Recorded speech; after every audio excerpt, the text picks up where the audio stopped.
বন্ধু, তো good morning, welcome back to my channel দীপাপাল দত্তান জয় গুরু। তো দেখো আবার চলে এসেছি। তো তোমাদের সাথে আমি একটা রেসিপি শেয়ার করব। তোমাদেরকে আগেই বলেছি, কই মাছের তেল ঝাল। তো দেখতেই পাচ্ছ, তো কই মাছটা ভাজার জন্য কড়াতে তেল দিয়ে নিলাম। তো বন্ধু দেখো,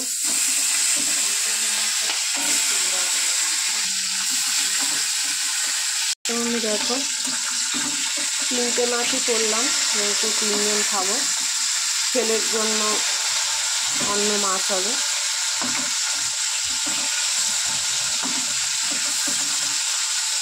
মাছ ভাজা হয়ে গেছে, তুলে নেব। মাছের গাগুলো একটু যাতে ঝোল মশলা সব ঢুকতে পারে। তো বন্ধু, এই মাছ ভাজার তেলে কালো জিরে দিয়ে দিলাম।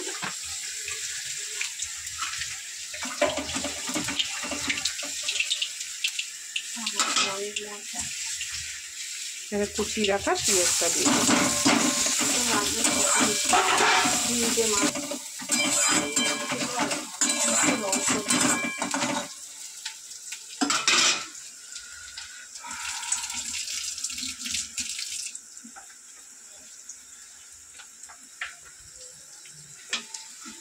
তো বন্ধু একটু টমেটো দিলাম, যদিও ভাই মশলায় টমেটো দেয়া আছে, কিন্তু মশলাটা আমি কিছুটা দেখো তুলে রেখেছি।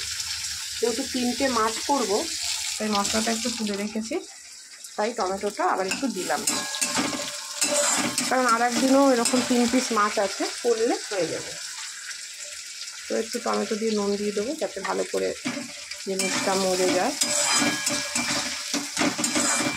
তো দেখতেই পাচ্ছ পেঁয়াজগুলো কত সুন্দর হয়ে গেছে। এবার এই পেস্টটা দিয়ে দেবো।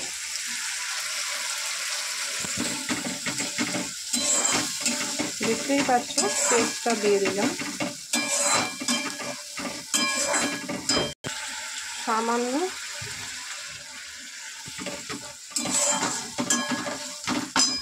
হলুদ,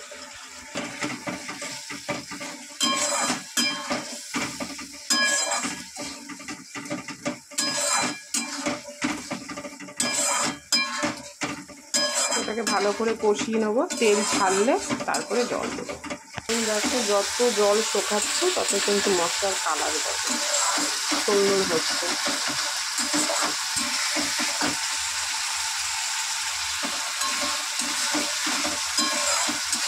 যত কষানো হচ্ছে তত মশলার কালার সুন্দর হচ্ছে। তো বন্ধু দেখো, যে মশলার জল শুকিয়ে গেছে, কি সুন্দর হয়েছে, দেখেছো? দেখতেই পাচ্ছ।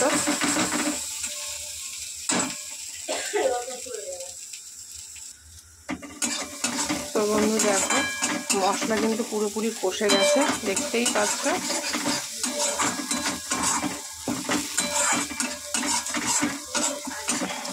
তো ওই জন্য এবার আমি কিন্তু জল দিয়ে দেবো।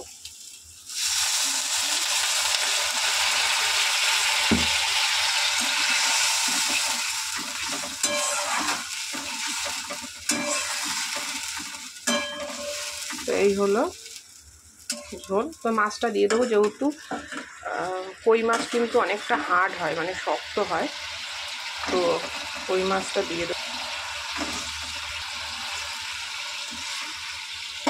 দিয়ে এবার ঢেকে দেবো।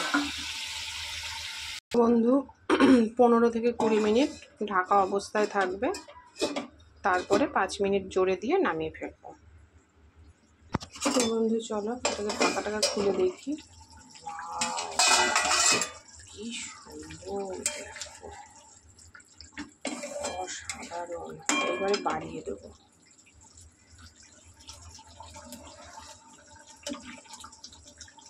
একটু উল্টে দিই। আহা, দারুণ দারুণ। বন্ধুরা দেখো, এই হচ্ছে কই মাছের, দেখতেই পাচ্ছ একদম রসা রসা জুসি মাখা মাখা হয়েছে। কই মাছের তেল ঝাল আমার কিন্তু রেডি। এবার নামাবো।